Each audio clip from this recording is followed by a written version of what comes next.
Cristiano, you are still the top scorer in the history of this competition. That has not gone away.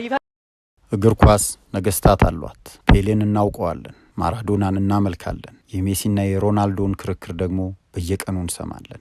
ነገር ግን የታሪክ መዝገቦች ሆን ብሎ የዘነጉት ካሜራዎች ባልነበሩበት ዘመን አውሮፓን በግርምት ያፈዘዘ አንድ ንጉስ ነበር። ያለ ቴሌቪዥን ስርጭት ስሙ አህጉራትን ያቋረጠ ፔሌ ራሱ እኔ ንጉስ ኮንክ እሱ አምላክ ነው ብሎ የመሰከረለት። በሜዳ ላይ ሲያልፍ ተከላካዮቹ ሳይሆኑ ሳርና ቅጠሉ የሚሰግዱለት ድንቅ ጥበበኛ። ዛሬ ስለ ላርቢ ቤንባሪክ እንነግራችኋለን። ጥቁሩ እንቁ የተባለውን የመጀመሪያውን አፍሪካዊ ሱፐርስታር።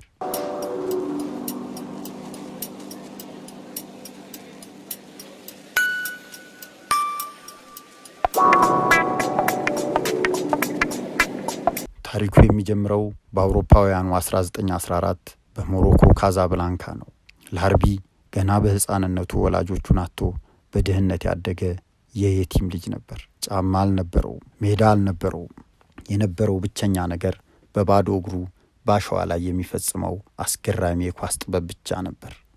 በ1930ዎቹ አጋማሽ ወደ ፈረንሳዩ ማርሴይ ሲያቀና አውሮፓ እንዲህ አይነት ተጫዋች አይታ አታውቅም ነበር። ያኔ ዘረኝነት በነገሰበት ጥቁር ተጫዋቾች እንደ ሰው በማይታዩበት ዘመን ላርቢ ቤንባሪክ ግን በኳስ ጥበቡ ነጮችን አስገደደ። እንዲያከብሩት ብቻ ሳይሆን እንዲወዱትና ስሙን እንዲጠሩ አደረገ። በፈረንሳይ ብሔራዊ ቡድን ውስጥ ለ15 ዓመታት በመጫወት በታሪክ ረጅም ጊዜ ያገለገለ ተጫዋች ሆነ። በ1948 ላርቢ ወደ ስፔኑ አትሌቲኮ ማድሪድ ተጓዘ። ያኔ አትሌቲኮ ላርቢን ለማስፈረም የከፈለው ሂሳብ በወቅቱ እጅግ አስገራሚ የነበረ ሲሆን ክለቡ ደጋፊዎች የእግዚአብሔር እግር የሚል ስም ሰጡት። ላርቢ በሜዳ ላይ ሲጫወት ተጫዋች አይመስልም፣ የሙዚቃ መሪ ወይም ኮንዳክተር እንጂ። ኳሷ እግሩ ስር ስትገባ ትታዘዘዋለች። በስፔን በቆየባቸው 5 ዓመታት አትሌቲኮን 2 ጊዜ የሊግ ሻምፒዮን አደረገ። ዛሬ ማድሪድ ውስጥ ስለ ክለቡ ታሪክ ሲነሳ የላርቢ ቤንባሪክ ስም ከመጀመሪያዎቹ ተርታ ይሰለፋል። እሱ ለአፍሪካውያን በአውሮፓ በር የከፈተ ታላቅ አምባሳደር ነበር።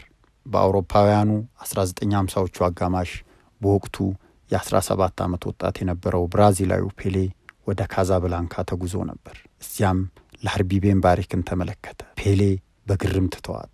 በዓለም ዙሪያ ጥቁሩ እንቁ እየተባለ የሚጠራው ፔሌ ይህን ስያሜ መጀመሪያ ለላርቢ እንደተሰጠ ሲያውቅ ክብር ሰጠው። ፔሌ እንዲህ አለ፣ እኔ የእግር ኳስ ንጉስ ከሆንኩ ላርቢ ቤንባሪክ ደግሞ የእግር ኳስ አምላክ ነው። አስቡት፣ ይህ ምስክርነት የተሰጠው ካለሙ ንጉስ ነው። ነገር ግን ላርቢ ለምን እንደ ፔሌ አልታወቀም? ለምንስ ተረሳ? ምክንያቱ ግልጽ ነው። ላርቢ የተጫወተው የቴሌቪዥን ካሜራዎች ባልነበሩበት፣ ኢንተርኔት ባልተፈጠረበትና የአፍሪካ ድምጽ በማይሰማበት የቅኝ ግዛት ነበር። የእርሱ አስገራሚ ጎሎችና ድሪብሊንጎች በቪዲዮ ሳይሆን በአይን ምስክሮች ትረካ ብቻ ቀሩ። የላርቢ ቤንባሪክ ሕይወት ፍጻሜ ግን እንደ ሜዳ ላይ ብቃቱ አላበራም። በ1992 ዓመተ ምህረት በካዛብላንካ ቤት ውስጥ ለብቻው ሆኖ ከዚህ ዓለም ተለየ። አስገራሚውና አሳዛኙ ነገር መሞቱ የታወቀው ከአንድ ሳምንት በኋላ ነበር።